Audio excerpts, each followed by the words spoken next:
ನಮಸ್ತೆ. 8ನೇ ತರಗತಿಯ ಸಮಾಜ ವಿಜ್ಞಾನಕ್ಕೆ 8ನೇ ತರಗತಿಯ ಎಲ್ಲ ವಿದ್ಯಾರ್ಥಿಗಳಿಗೂ ಸ್ವಾಗತ. ವಿದ್ಯಾರ್ಥಿಗಳೇ, ನಾವು ಈ ದಿನ ಈ ಒಂದು ಅವಧಿಯಲ್ಲಿ ಸಮಾಜ ವಿಜ್ಞಾನದ 2ನೇ ಭಾಗವಾಗಿರ್ತಕ್ಕಂತಹ ರಾಜ್ಯಶಾಸ್ತ್ರದ ಅಧ್ಯಾಯ 2 ಸಾರ್ವಜನಿಕ ಆಡಳಿತ,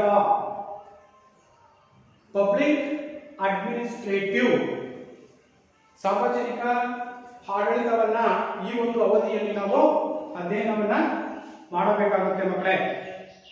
ಹಾಗಾದ್ರೆ ಈ ಒಂದು ಅಧ್ಯಾಯದಲ್ಲಿ ನಾವು ಗಮನಿಸಬೇಕಾಗಿರ್ತಕ್ಕಂತಹ ಪ್ರಮುಖವಾಗಿರ್ತಕ್ಕಂತಹ ಅಂಶಗಳು ಯಾವ್ಯಾವಿದ್ದಾವೆ, ಕಲಿಕಾಂಶಗಳನ್ನು ನಾವು ನೋಡೋದಾದ್ರೆ ಮೊದಲಾಗಿರ್ತಕ್ಕಂಥದ್ದು ಸಾರ್ವಜನಿಕ ಆಡಳಿತದ ಅರ್ಥ ಮತ್ತು ಪ್ರಾಮುಖ್ಯತೆ. ಸಾರ್ವಜನಿಕ ಆಡಳಿತದ ಅರ್ಥ ಮತ್ತು ಪ್ರಾಮುಖ್ಯತೆ. ಇನ್ನ ಎರಡನೇದಾಗಿರ್ತಕ್ಕಂಥದ್ದು ಸಾರ್ವಜನಿಕ ಆಡಳಿತದ ವ್ಯಾಪ್ತಿ, ಸ್ಕೋಪ್ ಅಂತ ನಾವೇ ಕರಿತೀವಿ. ಸಾರ್ವಜನಿಕ ಆಡಳಿತದ ವ್ಯಾಪ್ತಿ ಅಂತಕ್ಕಂಥದನ್ನ ಗಮನಿಸಬಹುದು. ಇನ್ನ ನೇಮಕಾತಿಯ ಅರ್ಥ, ನೇಮಕಾತಿಯ ಅರ್ಥ ಮತ್ತು ನೇಮಕಾತಿಯ ವಿಧಗಳು, ಎಷ್ಟು ವಿಧಗಳಿದಾವೆ ನೇಮಕಾತಿಯಲ್ಲಿ ಅನ್ನೋದನ್ನ ಗಮನಿಸ್ತಕ್ಕಂಥದ್ದು. ಇನ್ನ ತರಬೇತಿ, ತರಬೇತಿ ಅಂದ್ರೇನು, ತರಬೇತಿಯ ಅರ್ಥವನ್ನು ಗಮನಿಸ್ತಕ್ಕಂಥದ್ದು. ಹಾಗೇನೆ ತರಬೇತಿಯ ವಿಧಗಳನ್ನು ಕೂಡ ನಾವು ನೋಡಬಹುದಾಗಿದೆ.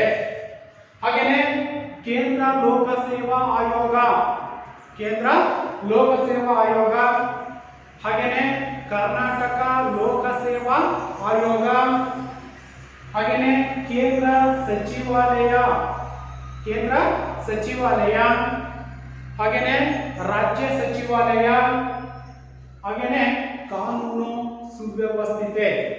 ಕಾನೂನು ವ್ಯವಸ್ಥೆ ಅಂತಕ್ಕಂಥದ್ದು ಹೇಗಿದೆ, ರಾಜ್ಯದಲ್ಲಿ ಹೇಗಿದೆ, ಕೇಂದ್ರದಲ್ಲಿ ಹೇಗಿದೆ ಅಂತಕ್ಕಂಥದ್ದು. ಅಥವಾ ಇಷ್ಟು ಅಂಶಗಳನ್ನು ನಾವು ಈ ಒಂದು ಅವಧಿಯಲ್ಲಿ ಅಧ್ಯಯನವನ್ನ ಮಾಡಬೇಕಾಗಿರ್ತಕ್ಕಂಥದ್ದು. ಹಾಗಾದ್ರೆ ಇಲ್ಲಿ ಸಾರ್ವಜನಿಕ ಆಡಳಿತ ಅಂದ್ರೆ ಏನು, ಸಾರ್ವಜನಿಕ ಅಂದ್ರೇನು, ಪಬ್ಲಿಕ್ ಅಡ್ಮಿನಿಸ್ಟ್ರೇಟಿವ್. ಸಾರ್ವಜನಿಕರಂದ್ರೆ ಸರ್ಕಾರ ಅಲ್ವಾ. ನೋಡಿ, ಅಲ್ಲಿ ಸಾರ್ವಜನಿಕ ಆಡಳಿತದ ಅರ್ಥವನ್ನು ನಾವು ಗಮನಿಸಿದಾಗ, ಸಾರ್ವಜನಿಕ ಆಡಳಿತದ ಅರ್ಥವನ್ನು ನಾವು ಗಮನಿಸಿದಾಗ ಇಲ್ಲಿ ಆಡಳಿತ ಅಂತಕ್ಕಂಥದ್ದು ಏನಿದೆ, ಸಾರ್ವಜನಿಕ ಆಡಳಿತವು ಆಡಳಿತ ಎಂಬ ವಿಶಾಲ ಕ್ಷೇತ್ರದ ನಿರ್ದಿಷ್ಟವಾಗಿರ್ತಕ್ಕಂಥ ಒಂದು ಭಾಗವಾಗಿರ್ತಕ್ಕಂಥದ್ದು. ಇದನ್ನ ನಾವೇನಂತ ಕರಿತೀವಿ, ಆಡಳಿತ ಎಂಬುದಾಗಿ ಕರೆಯಲಾಗುತ್ತದೆ. ಈಗಂತಲ್ಲ, ಪ್ರಾಚೀನ ಕಾಲದಿಂದಲೂ ಅಥವಾ ರಾಜ ಮಹಾರಾಜರ ಕಾಲದಿಂದಲೂ ಕೂಡ ಆಡಳಿತ ವ್ಯವಸ್ಥೆ ಅಂತಕ್ಕಂಥದನ್ನ ನಾವು ನೋಡ್ತಾ ಬರ್ತಾ ಇದ್ದೀವಿ. ಇಲ್ಲಿ ಅವಾಗಿನ ಆಡಳಿತ ವ್ಯವಸ್ಥೆಗೂ ಈಗಿನ ಆಧುನಿಕ ವ್ಯವಸ್ಥೆ ಆಡಳಿತ ವ್ಯವಸ್ಥೆಗೂ ವ್ಯತ್ಯಾಸ ಅಂತಕ್ಕಂಥದ್ದನ್ನು ಕೂಡ ನಾವು ಗಮನಿಸಬಹುದಾಗಿದೆ. ನೋಡಿ, ಸಾರ್ವಜನಿಕ ಆಡಳಿತವು ಆಡಳಿತ ಎಂಬ ಒಂದು ವಿಶಾಲ ಕ್ಷೇತ್ರದ ನಿರ್ದಿಷ್ಟವಾಗಿರ್ತಕ್ಕಂಥ ಒಂದು ಭಾಗವಾಗಿರ್ತಕ್ಕಂಥದನ್ನ ಕಾಣಬಹುದಾಗಿದೆ ಮಕ್ಕಳೇ. ಅರ್ಥ ಆಯ್ತಲ್ವಾ. ಹಾಗೇನೆ ಆಡಳಿತವೆಂದರೆ ನಿರ್ದಿಷ್ಟವಾಗಿರ್ತಕ್ಕಂಥ ಗುರಿಯನ್ನ ಹೊಂದಿರಬೇಕು. ಆಡಳಿತ ನಾವೇನಾದ್ರೂ ಆಡಳಿತ ಮಾಡ್ತಾ ಇದ್ದೀವಿ ಅಂತಂದ್ರೆ ಅಲ್ಲಿ ನಿರ್ದಿಷ್ಟವಾಗಿರ್ತಕ್ಕಂಥ ಗುರಿ ಅಂತಕ್ಕಂಥದ್ದು ಇರಬೇಕು. ಆ ಗುರಿಯನ್ನ ಈಡೇರಿಸತಕ್ಕಂತಹ ಶಕ್ತಿ ಮತ್ತು ಸಾಮರ್ಥ್ಯ ಅಂತಕ್ಕಂಥದ್ದು ನಮ್ಮಲ್ಲಿ ಇರಬೇಕಾಗಿರ್ತಕ್ಕಂಥದ್ದು ಮಕ್ಕಳೇ. ನೋಡಿ, ಆಡಳಿತವೆಂದರೆ ನಿರ್ದಿಷ್ಟ ಗುರಿ ಸಾಧನೆಗಾಗಿ ನಡೆಸುವ ಒಂದು ಸಾಮೂಹಿಕವಾಗಿರ್ತಕ್ಕಂಥ ಪ್ರಯತ್ನ. ಎಲ್ಲರೂ ಒಗ್ಗೂಡಿ ಆ ಗುರಿ ಸಾಧನೆಯನ್ನ ಮುಟ್ಬೇಕನ್ನೋದಾದ್ರೆ ಎಲ್ಲರೂ ಕೂಡ ಸುವ್ಯವಸ್ಥಿತವಾಗಿರ್ತಕ್ಕಂಥ ಒಂದು ಆಡಳಿತ ವ್ಯವಸ್ಥೆಯನ್ನ ನಡೆಸಿದಾಗ ಮಾತ್ರ ಆ ಒಂದು ಗುರಿಯನ್ನ ನಾವು ಮುಟ್ಲಿಕ್ಕೆ ಸಾಧ್ಯತೆ ಇದೆ ಮಕ್ಕಳೇ. ಇನ್ನ ಸಾರ್ವಜನಿಕ ಎಂಬ ಪದ ಇಲ್ಲಿ ಸರ್ಕಾರಿ, ನಾನು ಅವಾಗಲೇ ಹೇಳಿದ್ದೀನಿ, ಸಾರ್ವಜನಿಕ ಅಂತಂದ್ರೆ ಸರ್ಕಾರಿ, ಇಟ್ ಇಸ್ ದ ಗವರ್ನಮೆಂಟ್. ಸಾರ್ವಜನಿಕ ಇಸ್ ದ ಪಬ್ಲಿಕ್. ಸರ್ಕಾರಿ ಇಸ್ ದ ಗವರ್ನಮೆಂಟ್, ಸರ್ಕಾರಿ ಎಂಬ ಅರ್ಥವನ್ನ ಕೊಡ್ತಕ್ಕಂಥದ್ದು. ಎರಡನ್ನೂ ಒಟ್ಟಿಗೆ ತಗೊಂಡಾಗ ನಾವು ಸಾರ್ವಜನಿಕ ಆಡಳಿತ ಅಂತಕ್ಕಂಥದನ್ನ ತಗೊಂಡಾಗ ಅಂದ್ರೆ ಸರ್ಕಾರದ ಒಂದು ಆಡಳಿತವನ್ನು ನಾವು ಗಮನಿಸಿದಾಗ ಪ್ರತಿಯೊಬ್ಬ ಪ್ರಜೆಗೂ ಅವನ ಜೀವನದ ಎಲ್ಲಾ ಹಂತಗಳಲ್ಲೂ ಪ್ರತಿಯೊಬ್ಬ ಪ್ರಜೆ, ಈಗ ನಮ್ಮ ಕರ್ನಾಟಕದಲ್ಲಿ 7 ಕೋಟಿ ಜನಸಂಖ್ಯೆ ಇದೆ ಅಂತಂದ್ರೆ ಅವರ ಸಂಪೂರ್ಣವಾಗಿರ್ತಕ್ಕಂತಹ ಸೇವೆಗಳನ್ನ, ಅವರ ಮೂಲಭೂತ ಸೌಕರ್ಯಗಳು ಅಂತಕ್ಕಂಥವೇನಿದಾವೆ ಅವೆಲ್ಲವನ್ನು ಕೂಡ ಸರ್ಕಾರ ಅಂತಕ್ಕಂಥದ್ದು ಒದಗಿಸಿಕೊಡ್ತಕ್ಕಂಥ ಒಂದು ಜವಾಬ್ದಾರಿಯನ್ನ ಹೊಂದಿರ್ತಕ್ಕಂಥದನ್ನೇ ನಾವು ಸರ್ಕಾರ ಅಥವಾ ಸಾರ್ವಜನಿಕ ಆಡಳಿತ ಅಂತ ಕರಿತೀವಿ ಮಕ್ಕಳೇ. ಅರ್ಥ ಆಯ್ತಪ್ಪ? ನೋಡಿ, ಪ್ರತಿಯೊಬ್ಬ ಪ್ರಜೆಗೂ ಅವನ ಜೀವನದ ಎಲ್ಲಾ ಹಂತಗಳಲ್ಲೂ ಅಗತ್ಯವಾಗಿರ್ತಕ್ಕಂಥ ಸೇವೆಗಳನ್ನ ಒದಗಿಸುವುದೇ ಸರ್ಕಾರದ ಒಂದು ಪ್ರಕ್ರಿಯೆ. ಈಗ ಕರ್ನಾಟಕದ ತಗೊಂಡಾಗ 7 ಕೋಟಿ ಜನಸಂಖ್ಯೆ ಇದೆ ಅಂತಂದ್ರೆ ಆ 7 ಕೋಟಿ ಜನಸಂಖ್ಯೆಯ ಪ್ರಜೆಗಳಂತ ನಾವೇನ್ ಕರಿತೀವಿ, ಅವರ ಅಗತ್ಯತೆಗಳನ್ನ ಸಂಪೂರ್ಣವಾಗಿ ಪೂರೈಕೆ ಮಾಡ್ತಕ್ಕಂಥದ್ದು, ಅವರ ಸೇವೆಯನ್ನ ಮಾಡ್ತಕ್ಕಂಥ ಒಂದು ಪ್ರಕ್ರಿಯೆ ಏನಿದೆ ಇದನ್ನೇ ನಾವೇನಂತ ಕರಿತೀವಿ, ಸಾರ್ವಜನಿಕ ಆಡಳಿತ, ಪಬ್ಲಿಕ್ ಅಡ್ಮಿನಿಸ್ಟ್ರೇಟಿವ್ ಎಂಬುದಾಗಿ ಕರೆಯಲಾಗುತ್ತದೆ ಮಕ್ಕಳೇ. ಈ ಒಂದು ಸಾರ್ವಜನಿಕ ಆಡಳಿತ ಅಂತಕ್ಕಂಥ ಒಂದು ಪದ ಅಂತಕ್ಕಂಥದ್ದು ಯಾವಾಗ ಉಟ್ಕೊಳ್ತಪ್ಪ ಅಂತಂದ್ರೆ 1812ರಲ್ಲಿ, ನೋಡಿ 1812ರಲ್ಲಿ ಅಲೆಕ್ಸಾಂಡರ್ ಹ್ಯಾಮಿಲ್ಟನ್ 1812ರಲ್ಲಿ ಈ ಸಾರ್ವಜನಿಕ ಆಡಳಿತ ಅಂತಕ್ಕಂಥದ್ದು ಏನಿದೆ, ಅಲೆಕ್ಸಾಂಡರ್ ಹ್ಯಾಮಿಲ್ಟನ್ ಅಂತಕ್ಕಂಥವ್ರು ಏನಿದ್ದಾರೆ ಇವರು ಮೊಟ್ಟ ಮೊದಲ ಬಾರಿಗೆ ಸಾರ್ವಜನಿಕ ಆಡಳಿತ ಅಂತಕ್ಕಂಥ ಒಂದು ಪದವನ್ನ ಬಳಕೆಯನ್ನ ಮಾಡಿರ್ತಕ್ಕಂಥ ನಾವು ಕಾಣ್ತಾ ಇದ್ದೀವಿ ಮಕ್ಕಳೇ. ಯಾವಾಗ? 1812ರಲ್ಲಿ. ಯಾರು ಬಳಕೆಯನ್ನ ಮಾಡಿದ್ರು? Alexander Hamilton. ಇವರು ಈ ಒಂದು ಸಾರ್ವಜನಿಕ ಆಡಳಿತ ಅಂತಕ್ಕಂಥ ಒಂದು ಪದವನ್ನ ಬಳಕೆಯನ್ನ ಮಾಡಿದ್ರು. ನಂತರ ಈ ಒಂದು ಸಾರ್ವಜನಿಕ ಆಡಳಿತದ ಪಿತಾಮಹ ಅಂತ ನಾವು ಯಾರು ಕರಿತೀವಪ್ಪ ಅಂತಂದ್ರೆ ವುಡ್ರೋ ವಿಲ್ಸನ್ ಅಂತಕ್ಕಂಥವ್ರು ಏನಿದ್ದಾರೆ ಇವರು ಸಾರ್ವಜನಿಕ ಆಡಳಿತದ ಪಿತಾಮಹ ಎಂಬುದಾಗಿ ಕರೆಯಲಾಗುತ್ತದೆ ಮಕ್ಕಳೇ. ಅರ್ಥ ಆಯ್ತಲ್ವಾ? ಇಷ್ಟು ಪ್ರಮುಖವಾಗಿರ್ತಕ್ಕಂತಹ ಸಾರ್ವಜನಿಕ ಆಡಳಿತದ ಅರ್ಥ ಅಂತಕ್ಕಂಥದ್ದನ್ನು ನಾವು ಇಲ್ಲಿಯವರೆಗೆ ತಿಳ್ಕೊಂಡಿದ್ದೀವಿ ಮಕ್ಕಳೇ. ಅರ್ಥ ಆಯ್ತಲ್ವಾ? ಒಟ್ಟಾರೆಯಾಗಿ ಸಾರ್ವಜನಿಕ ಆಡಳಿತ ಅಂದ್ರೆ ಏನಪ್ಪ ಅಂತಂದ್ರೆ ಹೌದಲ್ವಾ, ಸಂಪೂರ್ಣವಾಗಿ ಪ್ರಜೆಗಳ ಹಿತವನ್ನ ಕಾಪಾಡ್ತಕ್ಕಂಥದ್ದು, ಪ್ರಜೆಗಳ ಅಗತ್ಯತೆಗಳೇನಿದಾವೆ ಅವೆಲ್ಲವುಗಳನ್ನ ಪೂರೈಸತಕ್ಕಂಥ ಒಂದು ಜವಾಬ್ದಾರಿಯನ್ನು ಹೊಂದಿರತಕ್ಕಂಥ ಸರ್ಕಾರದ ಮುಖ್ಯ ಗುರಿಯಾಗಿರ್ತಕ್ಕಂಥದ್ದು. ಇದು ಪ್ರಮುಖವಾಗಿರ್ತಕ್ಕಂತಹ ಸಾರ್ವಜನಿಕ ಆಡಳಿತದ ಅರ್ಥವನ್ನು ನಾವು ಗಮನಿಸಿದ್ದೀವಿ ಮಕ್ಕಳೇ. ಹಾಗಾದ್ರೆ ಸಾರ್ವಜನಿಕ ಆಡಳಿತದ ಬಗ್ಗೆ ಕೆಲವಾರು ವ್ಯಕ್ತಿಗಳು ಅಂತಕ್ಕಂಥವ್ರೇನಿದ್ದಾರೆ ತಮ್ಮದೇ ಆಗಿರ್ತಕ್ಕಂತಹ ವ್ಯಾಖ್ಯೆಗಳನ್ನ, ಇಸ್ ದ ಡೆಫಿನೇಷನ್ಸ್ ಅಂತ ನಾವೇನ್ ಕರಿತೀವಿ, ತಮ್ಮದೇ ಆಗಿರ್ತಕ್ಕಂಥ ಕೆಲವೊಂದು ಅಭಿಪ್ರಾಯಗಳನ್ನ ವ್ಯಕ್ತಪಡಿಸಿರ್ತಕ್ಕಂಥ ನಾವು ಕಾಣ್ತಾ ಇದೀವಿ. ಹಾಗಾದ್ರೆ ಯಾರ್ಯಾರು ಯಾವ್ಯಾವ ರೀತಿಯಾಗಿರ್ತಕ್ಕಂಥ ಅಭಿಪ್ರಾಯವನ್ನ ವ್ಯಕ್ತಪಡಿಸಿದರೆ ನೋಡೋದಾದ್ರೆ ಇಲ್ಲಿ ನೋಡಿ, ಒಂದನೇದಾಗಿರ್ತಕ್ಕಂಥದ್ದು ವುಡ್ರೋ ವಿಲ್ಸನ್ ಅವರ ಪ್ರಕಾರ. ವುಡ್ರೋ ವಿಲ್ಸನ್ ಅವರು ಸಾರ್ವಜನಿಕ ಆಡಳಿತದ ಬಗ್ಗೆ ಯಾವ ರೀತಿಯಾಗಿರ್ತಕ್ಕಂಥ ತಮ್ಮ ಅಭಿಪ್ರಾಯವನ್ನು ಅವರು ವ್ಯಕ್ತಪಡಿಸಿದ್ದಾರೆ, ಏನ್ ಹೇಳಿದ್ದಾರೆ ನೋಡೋಣ. ಕಾನೂನಿನ ಸಮಗ್ರ ಮತ್ತು ಕ್ರಮಬದ್ಧ ಜಾರಿಗೊಳಿಸುವಿಕೆನೆ ಸಾರ್ವಜನಿಕ ಆಡಳಿತ ಅಂತಕ್ಕಂಥದ್ದು. ನೋಡಿ, ಕಾನೂನಿನ ಸಮಗ್ರವಾಗಿರ್ತಕ್ಕಂಥ ಮತ್ತು ಕ್ರಮಬದ್ಧವಾಗಿರ್ತಕ್ಕಂಥ ಒಂದು ವ್ಯವಸ್ಥೆಯನ್ನ ಜಾರಿಗೆ ತರ್ತಕ್ಕಂಥದ್ದೇ ಏನು ಹೇಳಿದ್ರೆ ಅವರು ಸಾರ್ವಜನಿಕ ಆಡಳಿತ ವ್ಯವಸ್ಥೆ ಅಂತಕ್ಕಂಥ ಒಂದು ವ್ಯಾಖ್ಯಾನವನ್ನ ಯಾರು ನೀಡಿರ್ತಕ್ಕಂಥದ್ದು ವುಡ್ರೋ ವಿಲ್ಸನ್ ಅವರು ತಮ್ಮ ಅಭಿಪ್ರಾಯವನ್ನ ವ್ಯಕ್ತಪಡಿಸಿದ್ದಾರೆ ಮಕ್ಕಳೇ. ಅರ್ಥ ಆಯ್ತಲ್ವಾ? ಅದೇ ರೀತಿಯಾಗಿ ಇನ್ನೊಬ್ಬರಾಗಿರ್ತಕ್ಕಂತಹ ವ್ಯಾಖ್ಯೆಗಳನ್ನು ನಾವು ನೋಡಿದಾಗ ಪಿಪ್ ಅವರು ಕೂಡ ತಮ್ಮದೇ ಆಗಿರ್ತಕ್ಕಂತಹ ಒಂದು ವ್ಯಾಖ್ಯೆಯನ್ನ ಯಾವುದಕ್ಕೆ ನೀಡಿದ್ದಾರೆ, ಸಾರ್ವಜನಿಕ ಆಡಳಿತಕ್ಕೆ ನೀಡಿರ್ತಕ್ಕಂಥದ್ದು ನಾವು ಕಾಣಬಹುದಾಗಿದೆ. ಏನ್ ತಮ್ಮ ಅಭಿಪ್ರಾಯವನ್ನು ಅವರು ವ್ಯಕ್ತಪಡಿಸಿದ್ದಾರೆ, ಸಾರ್ವಜನಿಕ ನೀತಿಯನ್ನು ಜಾರಿಗೆಗೊಳಿಸುವ ಸಾಮೂಹಿಕ ಯತ್ನದ ಸಂಯೋಜನೆಯೇ ಸಾರ್ವಜನಿಕ ಆಡಳಿತ ಅಂತಕ್ಕಂಥದ್ದು. ನೋಡಿ ಎಷ್ಟು ಚೆನ್ನಾಗಿದೆ. ಸಾರ್ವಜನಿಕ ನೀತಿಯನ್ನ, ನಿಯಮಗಳಂತಕ್ಕಂಥವೇನಿದಾವೆ ಆ ನಿಯಮಗಳನ್ನ ಜಾರಿಗೊಳಿಸುವ ಸಾಮೂಹಿಕ ಯತ್ನದ ಎಲ್ಲವನ್ನೂ ಕೂಡ ಒಳಗೊಂಡಿರಬೇಕದು. ಸಾಮೂಹಿಕ ಯತ್ನದ ಸಂಯೋಜನೆ ಒಗ್ಗೂಡಿಸಿಕೊಂಡು ನಡೆಸ್ತಕ್ಕಂಥದ್ದೇ ಸಾರ್ವಜನಿಕ ಆಡಳಿತ ಅಂತಕ್ಕಂಥದ್ದು ಮಕ್ಕಳೇ. ಈ ರೀತಿಯಾಗಿ ತಮ್ಮದೇ ಆಗಿರ್ತಕ್ಕಂಥ ವ್ಯಾಖ್ಯೆಗಳನ್ನ, ಡೆಫಿನೇಷನ್ಸ್ ಅಂತ ನಾವೇನು ಕರಿತೀವಿ, ವ್ಯಾಖ್ಯೆಗಳನ್ನ ಸಾರ್ವಜನಿಕ ಆಡಳಿತಕ್ಕೆ ನೀಡಿರ್ತಕ್ಕಂಥದ್ದನ್ನು ಕೂಡ ನಾವು ಇಲ್ಲಿ ಗಮನಿಸಬಹುದಾಗಿದೆ ಮಕ್ಕಳೇ. ಅರ್ಥ ಆಯ್ತಲ್ಲ? ಹಾಗೆ ನಾವು ಮುಂದೆ ನೋಡೋದಾದ್ರೆ ಏನು ಸಾರ್ವಜನಿಕ ಆಡಳಿತ ವ್ಯವಸ್ಥೆಯ ಅರ್ಥ ಅಂತಕ್ಕಂಥದ್ದನ್ನ ತಿಳ್ಕೊಂಡ್ವಿ, ವ್ಯಾಖ್ಯೆಗಳನ್ನ ತಿಳ್ಕೊಂಡ್ವಿ. ಅದೇ ರೀತಿಯಾಗಿ ಸಾರ್ವಜನಿಕ ಆಡಳಿತದ ಪ್ರಾಮುಖ್ಯತೆ, ಇಂಪಾರ್ಟೆನ್ಸ್,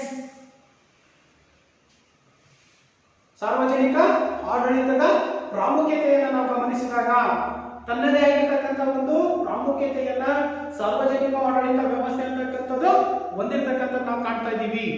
ಹಾಗಾದ್ರೆ ಯಾವ ರೀತಿಯಾಗಿರ್ತಕ್ಕಂಥ ಒಂದು ಪ್ರಾಮುಖ್ಯತೆಯನ್ನು ಅದು ಹೊಂದಿದೆ ನೋಡೋಣ. ಒಂದು, ಸಾರ್ವಜನಿಕ ಆಡಳಿತವು ಸರ್ಕಾರದ ಆಧಾರ ಸ್ತಂಭ. ಗವರ್ಮೆಂಟ್ ಅಂತಕ್ಕಂಥದ್ದೇನಿದೆ, ಸಾರ್ವಜನಿಕ ಆಡಳಿತ ಅಂತಕ್ಕಂಥದ್ದೇನಿದೆ, ಇದು ಸರ್ಕಾರದ ಒಂದು ಆಧಾರ ಸ್ತಂಭ ಅಂತಕ್ಕಂಥದ್ದು. ನಾವು ಪಿಲ್ಲರ್ ಅಂತ ನಾವೇ ಕರಿತೀವಿ. ಆಧಾರ ಸ್ತಂಭವಾಗಿ ಸಾರ್ವಜನಿಕ ಆಡಳಿತ ಅಂತಕ್ಕಂಥದ್ದು ನಡೀತಕ್ಕಂಥದ್ದನ್ನು ನಾವು ಕಾಣ್ತಾ ಇದೀವಿ ಮಕ್ಕಳೇ. ಇನ್ನು ಎರಡನೇದಾಗಿರ್ತಕ್ಕಂಥದ್ದು ಸಾರ್ವಜನಿಕ ಹಿತಾಸಕ್ತಿಗಾಗಿ ವಿವಿಧ ಸೇವೆಗಳನ್ನ ಮಾಡ್ತಕ್ಕಂಥದ್ದು. ಸಾರ್ವಜನಿಕರನ್ನ ಯಾರು? ಪ್ರಜೆಗಳು ಅಲ್ವಾ? ಪ್ರಜೆಗಳಾಗಿರ್ತಕ್ಕಂಥ ನಾವು ಏನಿದಲ್ಲ, ನಮ್ಮ ಹಿತಾಸಕ್ತಿಗಳನ್ನ, ಪ್ರಜೆಗಳ ಹಿತಾಸಕ್ತಿಗಾಗಿ ವಿವಿಧ ಸೇವೆಗಳನ್ನ ಮಾಡ್ತಕ್ಕಂಥದ್ದು. ಏನೇನು ಸೇವೆಗಳನ್ನ ಮಾಡುತ್ತೆ ಸಾರ್ವಜನಿಕ ಆಡಳಿತ?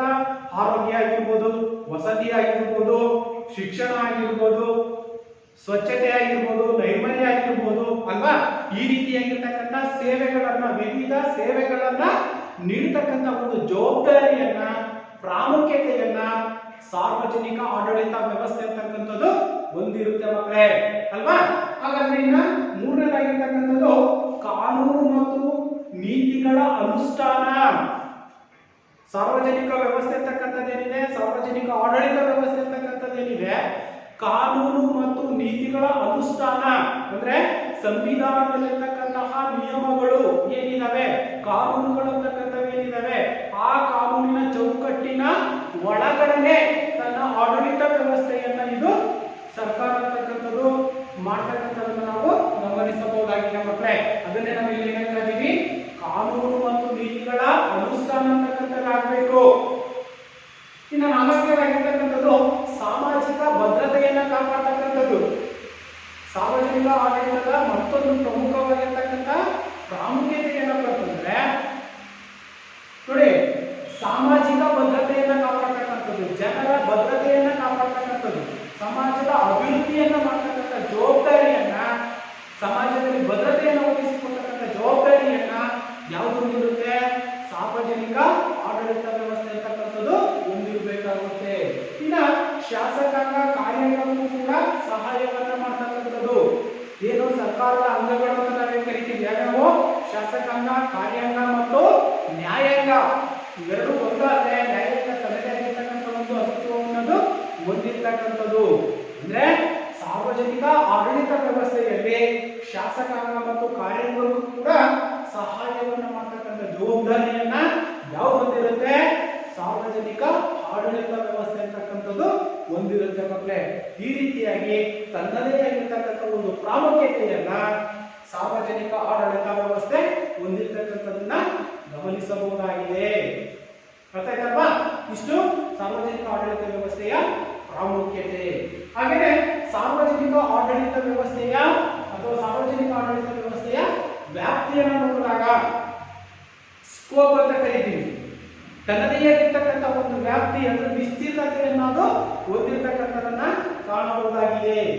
ಏನು ಸಾರ್ವಜನಿಕ ಆಡಳಿತದ ವ್ಯಾಪ್ತಿಯನ್ನು ನಾವು ಗಮನಿಸಿದಾಗ ಇಲ್ಲಿ ವ್ಯಾಪಕ ದೃಷ್ಟಿಕೋನ ಮತ್ತು ಸಂಕುಚಿತ ದೃಷ್ಟಿಕೋನ ತನ್ನದೇ ಆಗಿರ್ತಕ್ಕಂಥ ಎರಡು ಅಂಶಗಳನ್ನ ಅದು ಹೊಂದಿರುತ್ತೆ, ಎರಡು ದೃಷ್ಟಿಕೋನಗಳನ್ನ ಹೊಂದಿರುತ್ತೆ. ಏನು ಒಂದು ವ್ಯಾಪಕವಾಗಿರ್ತಕ್ಕಂಥ ದೃಷ್ಟಿಕೋನವನ್ನ ಹೊಂದಿರುತ್ತೆ. ಇನ್ನು ಎರಡನೇದಾಗಿರ್ತಕ್ಕಂಥದ್ದು ಸಂಕುಚಿತವಾಗಿರ್ತಕ್ಕಂತಹ ದೃಷ್ಟಿಕೋನವನ್ನ ಹೊಂದಿರುತ್ತೆ ಮಕ್ಕಳೇ. ನೋಡಿ, ವ್ಯಾಪಕವಾಗಿರ್ತಕ್ಕಂಥ ದೃಷ್ಟಿಕೋನದಲ್ಲಿ ನಾವು ತಗೊಂಡಾಗ ಹುಡ್ರೋ, ವಿಲ್ಸನ್ ಮತ್ತು LDY ಅಂತಕ್ಕಂಥವರು ತಮ್ಮದೇ ಆಗಿರ್ತಕ್ಕಂತಹ ಒಂದು ಅಭಿಪ್ರಾಯವನ್ನು ವ್ಯಕ್ತಪಡಿಸಿದ್ದಾರೆ. ಇದರಲ್ಲಿ ಏನಿದೆ, ಶಾಸಕಾಂಗ ಇದೆ, ಕಾರ್ಯಾಂಗ ಇದೆ ಮತ್ತು ನ್ಯಾಯಾಂಗದ ಅಭಿಪ್ರಾಯಗಳನ್ನ ಇದು ಒಳಗೊಂಡಿರುತ್ತೆ. ಯಾವುದು ಸಾರ್ವಜನಿಕ ಆಡಳಿತ ವ್ಯವಸ್ಥೆ ಅಂತಕ್ಕಂಥದ್ದು ಏನಿದೆ ಇದು ಶಾಸಕಾಂಗ, ಕಾರ್ಯಾಂಗ ಮತ್ತು ನ್ಯಾಯಾಂಗದ ಅಭಿಪ್ರಾಯವನ್ನ ಕೂಡ ಹೊಂದಿರ್ತಕ್ಕಂಥ ನಾವು ಕಾಣ್ತಾ ಇದ್ದೀವಿ. ಇನ್ನು ಎರಡನೇದಾಗಿರ್ತಕ್ಕಂಥದ್ದು ವ್ಯಾಪ್ತಿಯಲ್ಲಿ ಎರಡನೇದನ್ನ ನಾವು ಗಮನಿಸಿದಾಗ ಸಂಕುಚಿತವಾಗಿರ್ತಕ್ಕಂಥ ದೃಷ್ಟಿಕೋನವನ್ನ ಗಮನಿಸಿದಾಗ ಲೂಥರ್, ಗುಲಿಕ್ ಮತ್ತು ಸೈಮನ್ ರವರು ತಮ್ಮದೇ ಆಗಿರ್ತಕ್ಕಂಥ ಸಂಕುಚಿತ ಒಂದು ದೃಷ್ಟಿಕೋನವನ್ನು ಕೂಡ ವ್ಯಕ್ತಪಡಿಸಿರ್ತಕ್ಕಂಥ ನಾವು ಕಾಣ್ತಾ ಇದ್ದೀವಿ. ಇಷ್ಟು ಪ್ರಮುಖವಾಗಿರ್ತಕ್ಕಂತಹ ಸಾರ್ವಜನಿಕ ಆಡಳಿತ ವ್ಯವಸ್ಥೆಯ ಅಥವಾ ಸಾರ್ವಜನಿಕ ಆಡಳಿತದ ವ್ಯಾಪ್ತಿಯನ್ನು ನಾವು ಗಮನಿಸಿದ್ವಿ ಮಕ್ಕಳೇ. ಅದೇ ರೀತಿಯಾಗಿ ಇಲ್ಲಿ ಪೋಸ್ಟ್ ಆಫ್ ಕಾರ್ಪ್ ಅಂತ ನಾವೇ ಕರಿತೀವಿ.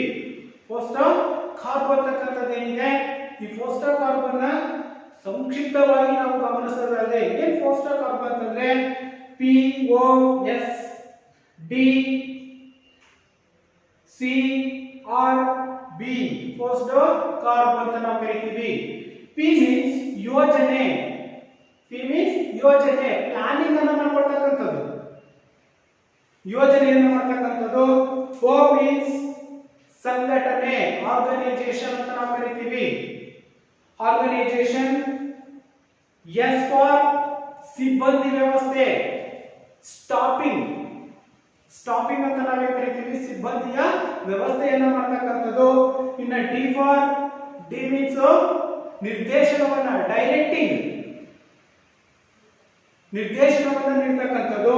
ಹಾಗೇನೆ CO ಕೋಆಪರೇಟಿಂಗ್, ಅದಂದ್ರೆ ಸಂಯೋಜನೆ, ಕೋಆಪರೇಷನ್ ಆಫ್ ಕೋಆಪರೇಟಿಂಗ್. ಇನ್ನು R ರಿಪೋರ್ಟಿಂಗ್, ವರದಿಯನ್ನ ಮಾಡ್ತಕ್ಕಂಥದ್ದು. B for it is the budget, ಆಯವ್ಯಯ. B ಅಂದ್ರೆ ಬಜೆಟ್ ಅಂತ ಕರಿತೀವಿ, ಇದನ್ನ ನಾವು ಆಯವ್ಯಯ ಎಂಬುದಾಗಿಯೂ ಕೂಡ ಕರೆಯಲಾಗುತ್ತೆ. ಇದನ್ನ ನಾವು ಪೋಸ್ಟ್ ಕಾರ್ಪ್ ಅಂತ ಕೂಡ ಕರಿತೀವಿ ಮಕ್ಕಳೇ. ಅರ್ಥ ಆಯ್ತಲ್ವಾ? ನೆಕ್ಸ್ಟ್ ನಾವು ನೋಡೋದಾದ್ರೆ ನೇಮಕಾತಿ.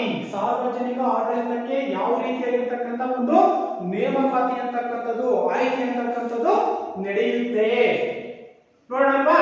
ಅರ್ಥ ಆಯ್ತಲ್ವಾ? ಈಗ ಪೋಸ್ಟ್ ಕಾರ್ಪ್ ಅಂತಂದ್ರೆ P ಅಂದ್ರೆ ಯೋಜನೆ, O ಅಂದ್ರೆ ಸಂಘಟನೆ, S ಅಂದ್ರೆ ಸಿಬ್ಬಂದಿ ವ್ಯವಸ್ಥೆ, D ಅಂತಂದ್ರೆ ನಿರ್ದೇಶನ, Co ಅಂದ್ರೆ ಸಂಯೋಜನೆ, R ಅಂದ್ರೆ ವರದಿ, B ಅಂದ್ರೆ ಆಯವ್ಯಯ, ಬಜೆಟ್ ಅಂತ ಕರಿತೀವಿ.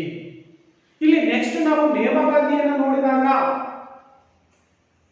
ಯಾವ ರೀತಿಯಾಗಿರ್ತಕ್ಕಂಥ ಒಂದು ನೇಮಕಾತಿ ಅಂತಕ್ಕಂಥದ್ದು ನಡೆಯುತ್ತೆ ನೋಡಿ.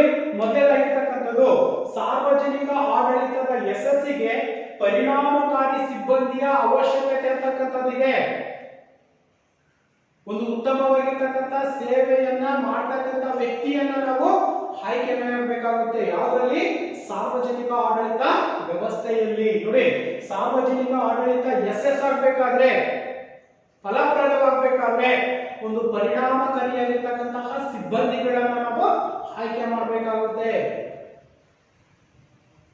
ಅರ್ಹತೆಯುಳ್ಳ ವ್ಯಕ್ತಿಯನ್ನ, ಪರಿಣಿತಿಯನ್ನ ಹೊಂದಿರತಕ್ಕಂಥ ವ್ಯಕ್ತಿಗಳನ್ನ ನಾವು ಇಲ್ಲಿ ಆಯ್ಕೆಯನ್ನ ಮಾಡಬೇಕಾಗಿರ್ತಕ್ಕಂಥದ್ದು.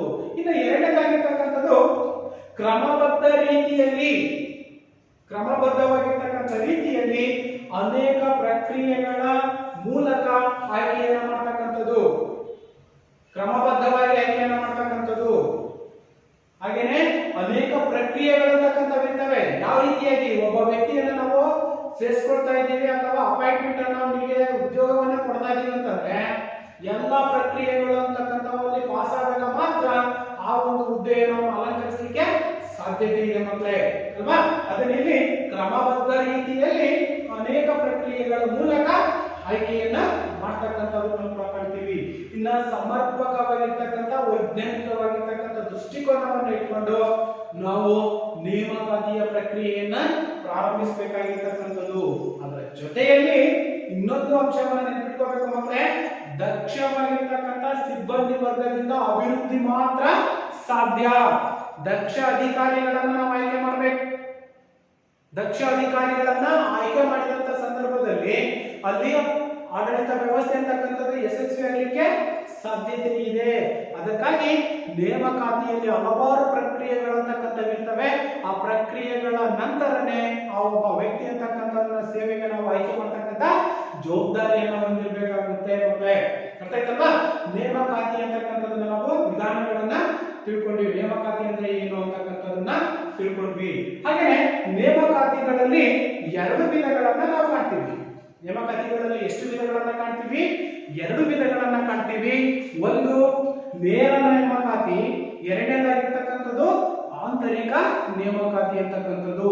ನೇಮಕಾತಿಯಲ್ಲಿ ಎಷ್ಟು ವಿಧಗಳಿದಾವೆ? 2 ವಿಧಗಳಿದಾವೆ. ಮೊದಲನೇದಾಗಿರ್ತಕ್ಕಂಥದ್ದು ನೇರ ನೇಮಕಾತಿ, ಎರಡನೇದಾಗಿರ್ತಕ್ಕಂಥದ್ದು ಯಾವುದು? ಆಂತರಿಕ ನೇಮಕಾತಿ ಅಂತಕ್ಕಂಥದ್ದು. ಇಲ್ಲಿ ನಮಗೆ ಕೇಳಬಹುದು ಮಕ್ಕಳೇ, ನೀವು ನೇರ ನೇಮಕಾತಿ ಅಂದ್ರೇನು, ಆಂತರಿಕ ನೇಮಕಾತಿ ಅಂದ್ರೆ ಏನು ಅಂತ ಅಲ್ವಾ? ಹೌದು ತಾನೆ? ಎಸ್. ಹಾಗಾದ್ರೆ ಇಲ್ಲಿ ನೇಮಕಾತಿಯಲ್ಲಿ 2 ವಿಧಗಳು. ಇನ್ನು ಮೊದಲನೇದಾಗಿರ್ತಕ್ಕಂಥದ್ದು ನೇರ ನೇಮಕಾತಿ. ಪರೀಕ್ಷೆಗಳು ಇತ್ತೀಚಿನ ದಿನಗಳಲ್ಲಿ ನಾವು ಸಿಇಟಿ ಪರೀಕ್ಷೆಗಳು ಅಂತ ಕರಿತೀವಿ, ಗೊತ್ತಪ್ಪ ನಮಗೆ? ಎಂಟ್ರೆನ್ಸ್ ಎಕ್ಸಾಮ್ ಅಂತ ಕರಿತೀವಿ. ಆ ಪರೀಕ್ಷೆಗಳ ಮೂಲಕ ಆಯ್ಕೆ ಮಾಡತಕ್ಕಂಥದ್ದನ್ನ ನಾವು ನೇರ ನೇಮಕಾತಿ ಅಂತ ಕರಿತೀವಿ. ಕ್ಲಿಯರಾ? ಅರ್ಥ ಆಯ್ತಲ್ವಾ? ನೇರ ನೇಮಕಾತಿ ಅಂತಂದ್ರೆ ಪರೀಕ್ಷೆಗಳ ಮೂಲಕ, ಎಂಟ್ರೆನ್ಸ್ ಎಕ್ಸಾಮ್ ಅಂತ ನಾವೇನ್ ಕರಿತೀವಿ, ಅವುಗಳ ಮೂಲಕ ಅಭ್ಯರ್ಥಿಗಳು ಪರೀಕ್ಷೆಯನ್ನು ಬರೆದಂತ ಸಂದರ್ಭದಲ್ಲಿ ಅಲ್ಲಿ ಉತ್ತೀರ್ಣರಾಗಿರ್ತಕ್ಕಂಥ, ಅದರಲ್ಲೂ ರ್ಯಾಂಕ್ ಪಡೆದಿರ್ತಕ್ಕಂಥ, ಉನ್ನತ ಅಂಕಗಳನ್ನು ಗಳಿಸಿರ್ತಕ್ಕಂಥ ವಿದ್ಯಾರ್ಥಿಗಳನ್ನ ಅಥವಾ ಅಭ್ಯರ್ಥಿಗಳನ್ನ ನಾವು ಆಯ್ಕೆ ಮಾಡ್ತಕ್ಕಂಥದ್ದೇನಿದೆ ಅದನ್ನೇ ನಾವು ನೇರ ನೇಮಕಾತಿ ಅಂತ ಕರಿತೀವಿ. ಓಕೆ. ಇನ್ನ ಎರಡನೇದಾಗಿರ್ತಕ್ಕಂಥದ್ದು ಆಂತರಿಕ ನೇಮಕಾತಿ ಅಂತಂದ್ರೆ, ಒಬ್ಬ ವ್ಯಕ್ತಿ ಅಂತಕ್ಕಂಥವನು ಈಗ ಒಂದು ಉದ್ಯೋಗದಲ್ಲಿ ಇದ್ದಾನೆ. ಅವನು ಉದ್ಯೋಗದಲ್ಲಿ ಯಾವುದೋ ಒಂದು ದರ್ಜೆಯಲ್ಲಿದ್ದಾನೆ. ಆ ದರ್ಜೆಯಿಂದ ಇನ್ನೊಂದು ದರ್ಜೆಗೆ ಬಡ್ತಿಯನ್ನ ನೀಡ್ತಕ್ಕಂಥದ್ದು. ಅರ್ಥ ಆಯ್ತಲ್ವಾ? ಬಡ್ತಿಯನ್ನ ನೀಡ್ತಕ್ಕಂಥ ಒಂದು ವಿಧಾನ ಏನಿದೆ ಇದನ್ನ ನಾವೇನಂತ ಕರಿತೀವಿ? ಆಂತರಿಕ ನೇಮಕಾತಿ ಎಂಬುದಾಗಿ ಕರೆಯಲಾಗುತ್ತದೆ ಮಕ್ಕಳೇ. ಅರ್ಥ ಆಯ್ತಲ್ವಾ? ಎಸ್. ಹಾಗೇನೆ ನಾವು ತರಬೇತಿ ಅಂತಕ್ಕಂಥದ್ದನ್ನ ನೋಡೋದಾದ್ರೆ, ತರಬೇತಿ it is the meaning of training. Training ಅಂತಕ್ಕಂಥದ್ದು ಪ್ರತಿಯೊಂದು ಉದ್ಯೋಗಕ್ಕೂ ಕೂಡ, ಕೆಲಸಕ್ಕೂ ಕೂಡ ನಾವು ತರಬೇತಿಯನ್ನ ಪಡ್ಕೊಂಡಬೇಕು. ಅರ್ಹತೆಯನ್ನು ಹೊಂದಿದ್ರೆ ಮಾತ್ರ ಅಲ್ಲಿ ಆಡಳಿತ ವ್ಯವಸ್ಥೆಯಲ್ಲಿ ಅಥವಾ ನಾವು ನೇಮಕಾತಿಯನ್ನು ಹೊಂದಲಿಕ್ಕೆ ಅನುಕೂಲ ಆಗ್ತಕ್ಕಂಥದ್ದು ನಾವು ಮಾಡ್ತಾ ಇದೀವಿ. ಇನ್ನ ತರಬೇತಿಯ ಅರ್ಥವನ್ನು ತಗೊಂಡಾಗ ನಿರ್ದಿಷ್ಟ ಕಾರ್ಯನಿರ್ವಹಿಸಲು ಅಗತ್ಯವಾಗಿರ್ತಕ್ಕಂಥ ಜ್ಞಾನ ಅಂತಕ್ಕಂಥದ್ದು ಇರಬೇಕು. ನಾವು ಯಾವ ಕೆಲಸದಲ್ಲಿ ಪರಿಣಿತಿಯನ್ನ ಹೊಂದಿದ್ದೀವಿ ಆ ಜ್ಞಾನವನ್ನು ಹೊಂದಿರಬೇಕು. ಮತ್ತು ಪರಿಣಿತಿಯನ್ನ ಅಭಿವೃದ್ಧಿಪಡಿಸಿಕೊಳ್ಳುವುದೇ ತರಬೇತಿ.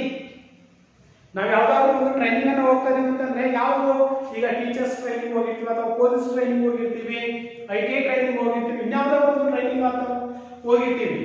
ಅಲ್ಲಿ ನಾವು ಪರಿಣಿತಿಯನ್ನ ಪಡೆದಾಗ ಮಾತ್ರ, ಉತ್ತಮವಾಗಿರ್ತಕ್ಕಂಥ ತರಬೇತಿಯನ್ನ ಪಡ್ಕೊಂಡಾಗ ಮಾತ್ರ ನಾವು ಅಲ್ಲಿ ಅರ್ಹರಾಗಲಿಕ್ಕೆ ಸಾಧ್ಯತೆ ಅಂತಕ್ಕಂಥದ್ದು ನಾವು ಕಾಣ್ತಾ ಇದ್ದೀವಿ ಮಕ್ಕಳೇ. ಇದು ತರಬೇತಿಯ ಅರ್ಥ ಅಂತಕ್ಕಂಥದ್ದಾಯ್ತು. ಇನ್ನ ತರಬೇತಿಯ ವಿಧಗಳನ್ನು ಗಮನಿಸಿದಾಗ, ತರಬೇತಿಗಳಲ್ಲಿ ಎಷ್ಟು ವಿಧಗಳಿದ್ದಾವೆ? 5 ವಿಧಗಳಿದಾವೆ ಮಕ್ಕಳೇ. ಎಷ್ಟು ವಿಧಗಳಿದ್ದಾವೆ? 5 ವಿಧಗಳಿದ್ದಾವೆ. ನೋಡೋಣ ಯಾವ್ಯಾವ ಅಂತೇಳಿ. ಒಂದನೇದು ಔಪಚಾರಿಕ ಮತ್ತು ಅನೌಪಚಾರಿಕ ತರಬೇತಿ. ಔಪಚಾರಿಕ ಮತ್ತು ಅನೌಪಚಾರಿಕ ತರಬೇತಿ, ನೌಕರಿ ಪೂರ್ವ ಮತ್ತು ನೌಕರಿ ಆರಂಭೋತ್ತರ ತರಬೇತಿಗಳು, ಇನ್ನ ಅಲ್ಪಾವಧಿ ಮತ್ತು ದೀರ್ಘಾವಧಿ ತರಬೇತಿಗಳು, ಇಲಾಖಾ ಕೇಂದ್ರೀಯ ತರಬೇತಿಗಳು, ಪರಿಣಿತ ತರಬೇತಿ ಮತ್ತು ಹಿನ್ನೆಲೆ ತರಬೇತಿ ಅಂತಕ್ಕಂಥದ್ದು. ಇವು ಪ್ರಮುಖವಾಗಿರ್ತಕ್ಕಂತಹ ತರಬೇತಿಯ 5 ವಿಧಗಳು ಮಕ್ಕಳೇ. ಅರ್ಥ ಆಯ್ತಲ್ವಾ? ನೆಕ್ಸ್ಟ್ ಕೇಂದ್ರ ಲೋಕ ಸೇವಾ ಆಯೋಗ. ಕೇಂದ್ರ ಲೋಕ ಸೇವಾ ಆಯೋಗ. ಈ ಒಂದು ಕೇಂದ್ರ ಲೋಕ ಸೇವಾ ಆಯೋಗ ಅಂತಕ್ಕಂಥದ್ದು ಯಾವಾಗ ಜಾರಿಗೆ ಬಂತಪ್ಪ ಅಂತಂದ್ರೆ, ಸರಿ, ಕೇಂದ್ರ ಲೋಕ ಸೇವಾ ಆಯೋಗ ಅಂತಕ್ಕಂಥದ್ದು 315ರ ಅಡಿಯಲ್ಲಿ ಇದು ಸ್ಥಾಪನೆಯಾಗಿರ್ತಕ್ಕಂಥದ್ದು. ಯಾವುದು? ಕೇಂದ್ರ ಲೋಕ ಸೇವಾ ಆಯೋಗ. ಇನ್ನ ಒಬ್ಬರು ಅಧ್ಯಕ್ಷರು ಮತ್ತು 10 ಜನ ಸದಸ್ಯರನ್ನ ಕೇಂದ್ರ ಲೋಕ ಸೇವಾ ಆಯೋಗ ಅಂತಕ್ಕಂಥದ್ದು ಒಳಗೊಂಡಿರುತ್ತೆ.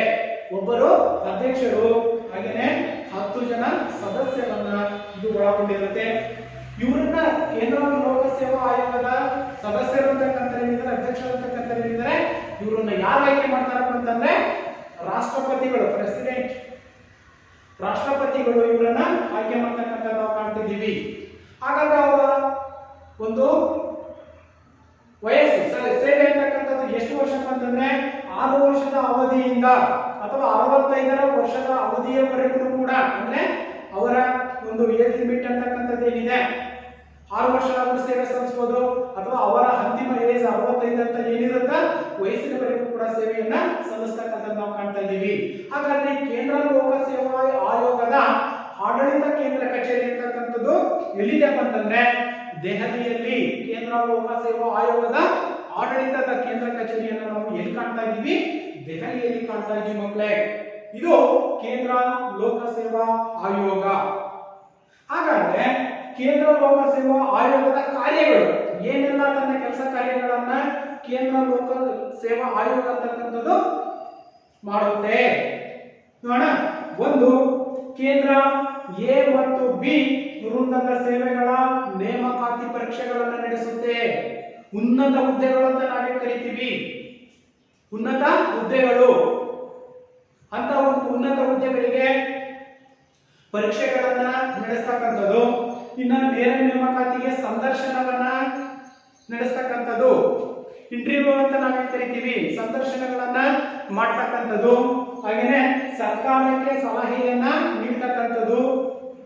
ಹಾಗಾದ್ರೆ ಅದರಲ್ಲಿ ಬರ್ತಕ್ಕಂತಹ ಪ್ರಮುಖವಾಗಿರ್ತಕ್ಕಂತಹ ಉನ್ನತ ಹುದ್ದೆಗಳನ್ನು ನಾವು ಗಮನಿಸಿದಾಗ IAS, IFS, ಹಾಗೇನೆ IPS, IAS, IPS, IFS, IRS and IAAS ಇವು ಪ್ರಮುಖವಾಗಿರ್ತಕ್ಕಂಥ ಹುದ್ದೆಗಳಿಗೆ ಈ ನೇರ ನೇಮಕಾತಿಯನ್ನ ಅಥವಾ ಪರೀಕ್ಷೆಗಳ ಮೂಲಕ, ಸಂದರ್ಶನದ ಮೂಲಕ ಕೇಂದ್ರ ಲೋಕ ಸೇವಾ ಆಯೋಗ ಅಂತಕ್ಕಂಥದ್ದು ನಡೆಸ್ತಕ್ಕಂಥ ನಾವು ಕಾಣ್ತಾ ಇದ್ದೀವಿ. ಈ ಒಂದು ಕೇಂದ್ರ ಲೋಕ ಸೇವಾ ಆಯೋಗ ಅಂತಕ್ಕಂಥದ್ದೇನಿದೆ 3 ರೀತಿಯ ಒಂದು ಪರೀಕ್ಷೆಗಳನ್ನ ನಡೆಸ್ತಕ್ಕಂಥದ್ದು. ಉನ್ನತ ಹುದ್ದೆಯನ್ನು ಪಡೆಯಬೇಕಾದ್ರೆ 3 ರೀತಿಯ ಪರೀಕ್ಷೆಗಳನ್ನ ದಾಟಬೇಕಾಗಿರ್ತಕ್ಕಂಥದ್ದು ಅಭ್ಯರ್ಥಿಗಳು. ಹಾಗಾದ್ರೆ ಯಾವ 3 ಪರೀಕ್ಷೆಗಳು? ಒಂದು, ಪೂರ್ವಭಾವಿ ಪರೀಕ್ಷೆಗಳು, ಪ್ರಿಲಿಮಿನರಿ ಅಂತ ಕರಿತೀವಿ. ಪೂರ್ವಭಾವಿ ಪರೀಕ್ಷೆ ಅಂತಕ್ಕಂಥದ್ದು ಇರಬೇಕು. ಆಮೇಲೆ ಮುಖ್ಯ ಪರೀಕ್ಷೆಗಳು, ಮೇನ್ ಎಕ್ಸಾಮ್, ಮುಖ್ಯ ಪರೀಕ್ಷೆಗಳು ಅಂತಕ್ಕಂಥವು. ಹಾಗೇನೆ ವ್ಯಕ್ತಿತ್ವ, ಪರ್ಸನಾಲಿಟಿ, ಅವರ ವ್ಯಕ್ತಿತ್ವದ ಪರೀಕ್ಷೆಗಳು. ಈ ರೀತಿಯಾಗಿ ಈ ಒಂದು ಕೇಂದ್ರ ಲೋಕ ಸೇವಾ ಆಯೋಗದಲ್ಲಿ ಅಭ್ಯರ್ಥಿಗಳನ್ನ ಆಯ್ಕೆ ಮಾಡಬೇಕಾದ್ರೆ 3 ಪ್ರಮುಖವಾಗಿರ್ತಕ್ಕಂಥ ಪರೀಕ್ಷೆಗಳು ಅಂತಕ್ಕಂಥವನ್ನ ಆ ಒಬ್ಬ ವ್ಯಕ್ತಿ ಅಂತಕ್ಕಂಥದ್ದು ಅಭ್ಯರ್ಥಿ ಎದುರಿಸ್ತಕ್ಕಂಥದ್ದನ್ನ ನಾವು ಕಾಣ್ತಾ ಇದ್ದೀವಿ ಮಕ್ಕಳೇ. ಇದೇ ರೀತಿಯಾಗಿ ಕೇಂದ್ರ ಲೋಕ ಸೇವಾ ಆಯೋಗ ಅಂತಕ್ಕಂಥದ್ದೇನಿದೆ ಅದೇ ರೀತಿಯಾಗಿ ಕರ್ನಾಟಕ ಲೋಕ ಸೇವಾ ಆಯೋಗ ಅಂತಕ್ಕಂಥದ್ದನ್ನು ಕೂಡ ನಾವು ನಮ್ಮ ರಾಜ್ಯದಲ್ಲಿ ಕಾಣ್ತಾ ಇದ್ದೀವಿ ಮಕ್ಕಳೇ. ಹಾಗಾದ್ರೆ ಕರ್ನಾಟಕ ಲೋಕ ಸೇವಾ ಆಯೋಗ ಅಂತಕ್ಕಂಥದ್ದು ಯಾವಾಗ ಸ್ಥಾಪನೆ ಆಯಿತು ಅಥವಾ ಜಾರಿಗೆ ಬಂತು ಅಂದ್ರೆ 18/5/1951ರಲ್ಲಿ ಈ ಒಂದು ಕರ್ನಾಟಕ ಲೋಕ ಸೇವಾ ಆಯೋಗ ಅಂತಕ್ಕಂಥದ್ದು ಸ್ಥಾಪನೆ ಆಗಿರ್ತಕ್ಕಂಥದ್ದು ನಾವು ಕಾಣ್ತಾ ಇದ್ದೀವಿ. ಹಾಗಾದ್ರೆ ಒಬ್ಬ ಸದಸ್ಯರಿರ್ತಾರೆ. ಕೇಂದ್ರ ಲೋಕ ಸೇವಾ ಆಯೋಗದಲ್ಲಿ ಎಷ್ಟು ಜನ? ಒಬ್ಬ ಅಧ್ಯಕ್ಷ ಇರ್ತಾನೆ, 10 ಜನ ಸದಸ್ಯರಿರ್ತಾರೆ. ಆದ್ರೆ ಕರ್ನಾಟಕ ಲೋಕ ಸೇವಾ ಆಯೋಗದಲ್ಲಿ ಒಬ್ಬ ಅಧ್ಯಕ್ಷ ಇರ್ತಾನೆ, 9 ಜನ ಸದಸ್ಯರನ್ನ ಇಲ್ಲಿ ಒಳಗೊಂಡಿರ್ತಕ್ಕಂಥ ನಾವು ಕಾಣ್ತೀವಿ. ಯಾವುದು? ಕರ್ನಾಟಕ ಲೋಕ ಸೇವಾ ಆಯೋಗ ಅಂತಕ್ಕಂಥದ್ದು. ಹಾಗಾದ್ರೆ ಕರ್ನಾಟಕ ಲೋಕ ಸೇವಾ ಆಯೋಗದ ಅಧ್ಯಕ್ಷರನ್ನ ಮತ್ತು ಸದಸ್ಯರನ್ನ ಯಾರು ಆಯ್ಕೆ ಮಾಡ್ತಾರೆ? ರಾಜ್ಯಪಾಲರು ಆಯ್ಕೆ ಮಾಡ್ತಾರೆ. ಆದ್ರೆ ಕೇಂದ್ರದಾಗ ಯಾರು ಮಾಡ್ತಾರೆ? ಹಾಗಾದ್ರೆ ಎಸ್ ಅಲ್ವಾ, ಕೇಂದ್ರ ಲೋಕ ಸೇವಾ ಆಯೋಗದ ಅಧ್ಯಕ್ಷರನ್ನ ಮತ್ತು ಸದಸ್ಯರನ್ನ ರಾಷ್ಟ್ರಪತಿಗಳು ಆಯ್ಕೆಯನ್ನ ಮಾಡಿದ್ರೆ ಕರ್ನಾಟಕ ಲೋಕ ಸೇವಾ ಆಯೋಗದ ಅಧ್ಯಕ್ಷರನ್ನ ಮತ್ತು ಸದಸ್ಯರನ್ನ ರಾಜ್ಯಪಾಲರು ಇಲ್ಲಿ ನೇಮಕ ಮಾಡ್ತಕ್ಕಂಥ ನಾವು ಕಾಣ್ತಿದ್ದೀವಿ. ಇಲ್ಲೂ ಕೂಡ 6 ವರ್ಷದಿಂದ 62 ವರ್ಷ, ಅಂದ್ರೆ 6 ವರ್ಷ ಸೇವೆ ಮತ್ತು 62 ವರ್ಷದ ನಂತರನೂ ಕೂಡ ಅವರು ಸೇವೆಯನ್ನು ಸಲ್ಲಿಸ್ತಕ್ಕಂಥ ಒಂದು ಕರ್ನಾಟಕ ಸೇವಾ ಆಯೋಗದಲ್ಲಿ ನಾವು ಕಾಣ್ತಾ ಇದ್ದೀವಿ. ಇನ್ನ ಇದರ ಒಂದು ಆಡಳಿತ ಕೇಂದ್ರ ಕಚೇರಿ, ಕೇಂದ್ರ ಲೋಕ ಸೇವಾ ಆಯೋಗದ ಆಡಳಿತ ಕೇಂದ್ರ ಕಚೇರಿ ಅಂತಕ್ಕಂಥದ್ದು ದೆಹಲಿಯಲ್ಲಿದೆ.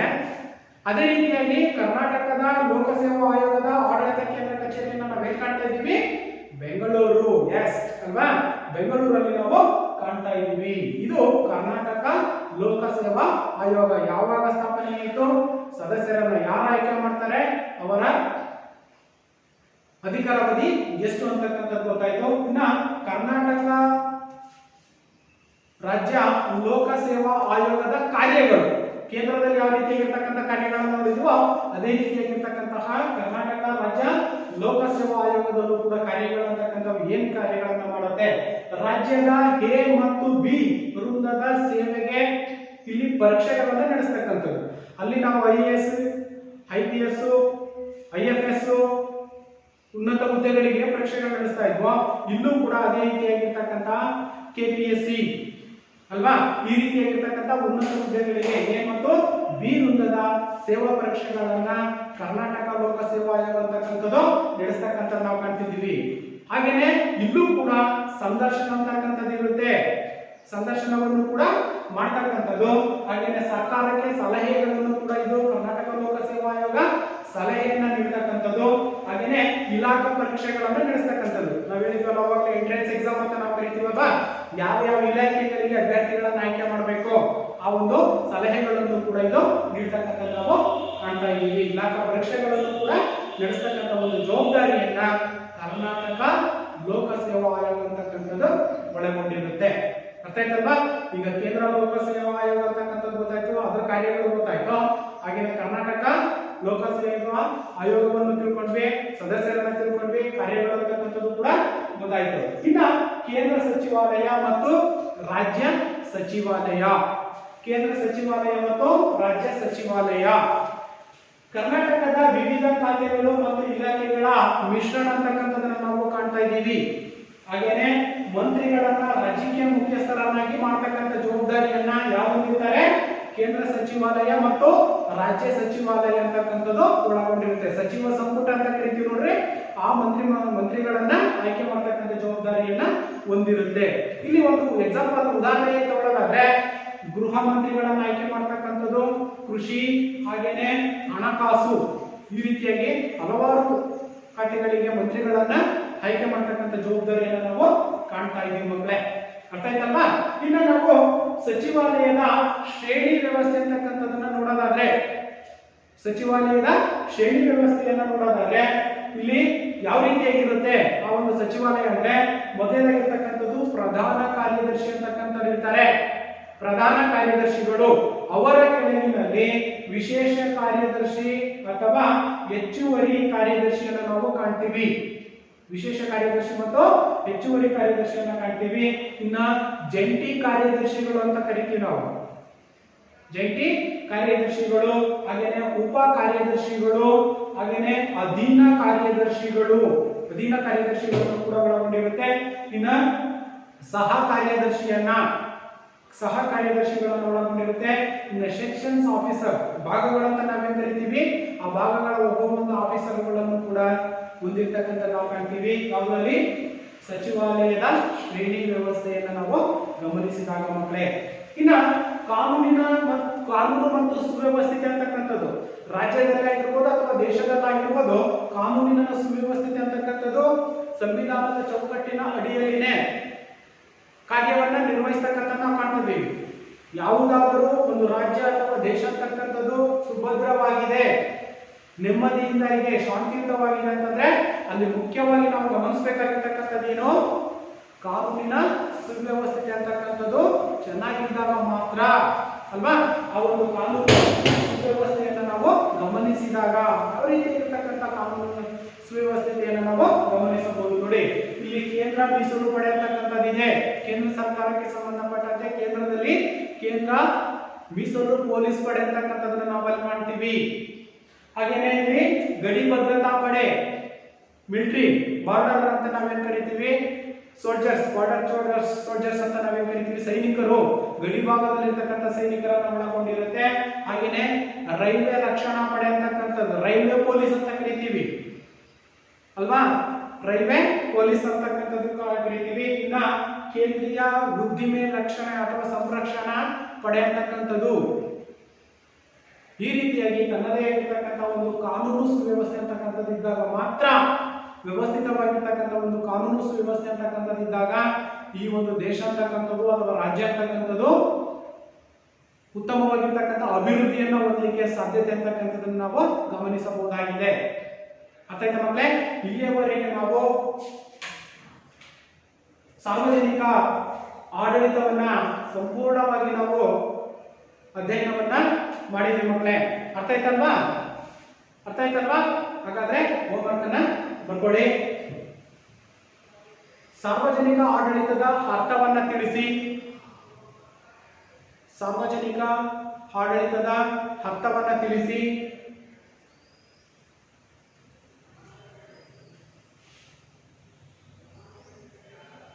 ಹಾಗೇನೆ ಸಾರ್ವಜನಿಕ ಆಡಳಿತ ವ್ಯವಸ್ಥೆಯ ವ್ಯಾಖ್ಯೆಗಳನ್ನು ತಿಳಿಸಿ. ಸಾರ್ವಜನಿಕ ಆಡಳಿತ ವ್ಯವಸ್ಥೆಯ ವ್ಯಾಖ್ಯೆಗಳನ್ನು ತಿಳಿಸಿ. ಇನ್ನು ಮುಂದಿನ ಪ್ರಶ್ನೆ, ಸಾರ್ವಜನಿಕ ಆಡಳಿತದ ಪ್ರಾಮುಖ್ಯತೆಯನ್ನು ತಿಳಿಸಿ. ಪ್ರಾಮುಖ್ಯತೆಯನ್ನು ತಿಳಿಸಿ.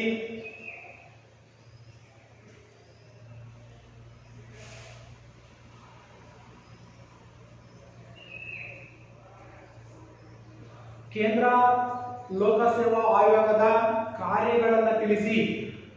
ಕೇಂದ್ರ ಲೋಕಸೇವಾ ಆಯೋಗದ ಕಾರ್ಯಗಳನ್ನು ತಿಳಿಸಿ.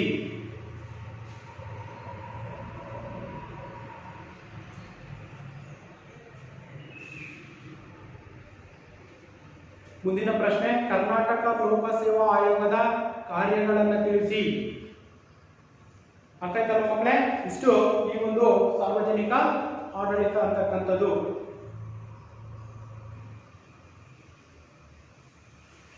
ಅರ್ಥ ಆಯ್ತಲ್ವಾ? ಎಸ್, ಧನ್ಯವಾದಗಳು.